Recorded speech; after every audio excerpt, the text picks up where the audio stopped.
only drink bottled or boiled water, especially when you're brushing your teeth, and always avoid ice in your drinks. In terms of food, I would avoid sort of fresh fruit that you've not peeled yourself.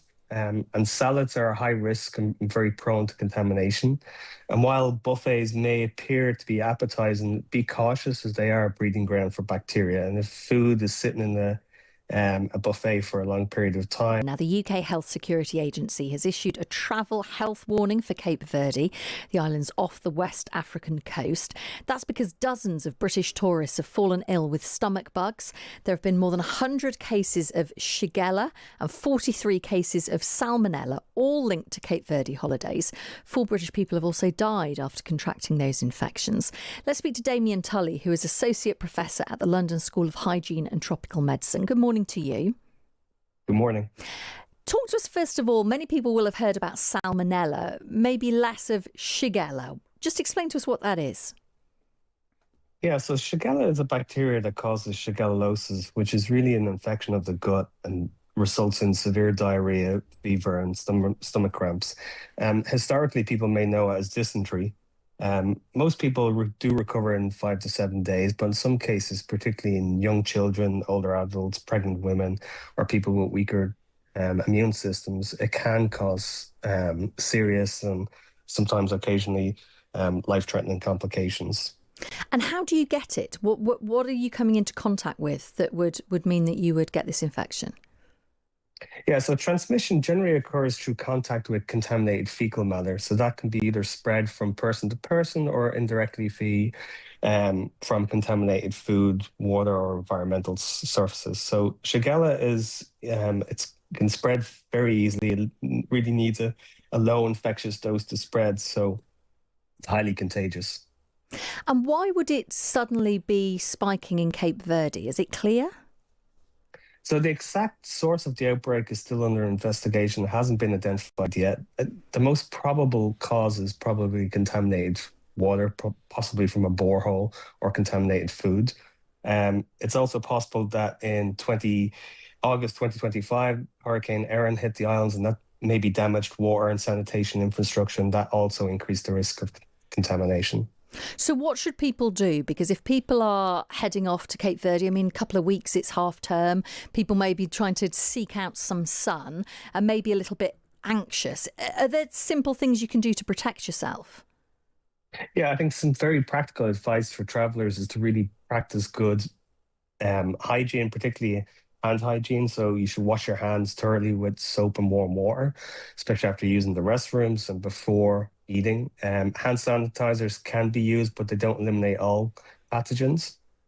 The other thing is to only drink bottled or boiled water, especially when you're brushing your teeth, and always avoid ice in your drinks.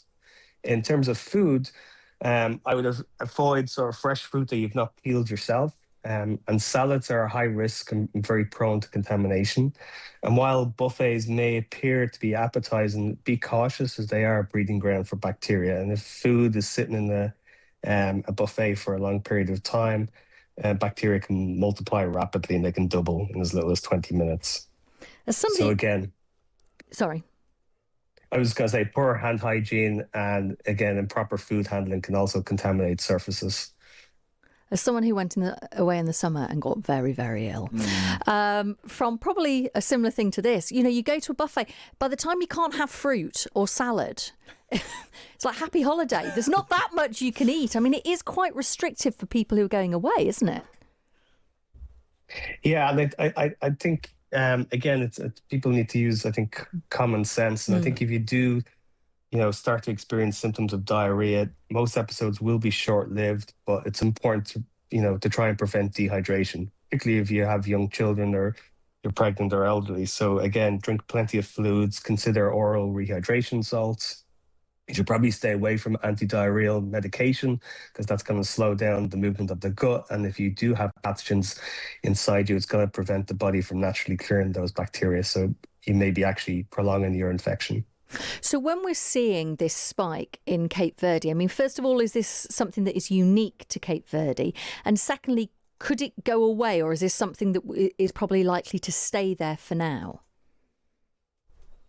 So yeah, it's a really good question. So at this point, we do see cases of Shigella, not maybe at this scale. In 2022, there was also an outbreak relating to a high number of tourists returning from Cape Verde. It was about 800 cases from that outbreak. So there may be a persistent sort of strain that is circulating over the coming years, and it does possibly suggest that there's some unresolved issue with sanitation or food water safety in particular locations. So until we identify the exact source of the outbreak, it's likely that we still are going to see ongoing cases. Gosh, well, thank you ever so much for joining us this morning. That is Damien Tully. He is Associate Professor at the London School of Hygiene and Tropical Medicine. So if you're preparing to go to Cape Verde, I think you just need to be careful, don't you? Lots of hand hygiene, hand sanitizer, don't eat salads, don't eat fruit that you haven't peeled yourself, don't drink ice cubes. There's a lot. Drink water from the tap is a really, really bad thing to do. Have bottled water, even brush your teeth with bottled water. Be a nice relaxing trip for you there. Well, I was going to say I did all of the above in the summer and I still managed to get really ill. I know. It's tricky, isn't it? And it's horrible being ill away from home as well. Someone did suggest just don't go to Cape Verde. Well, that is one way to avoid getting ill in Cape Verde, yes. That is for sure. Right, let's have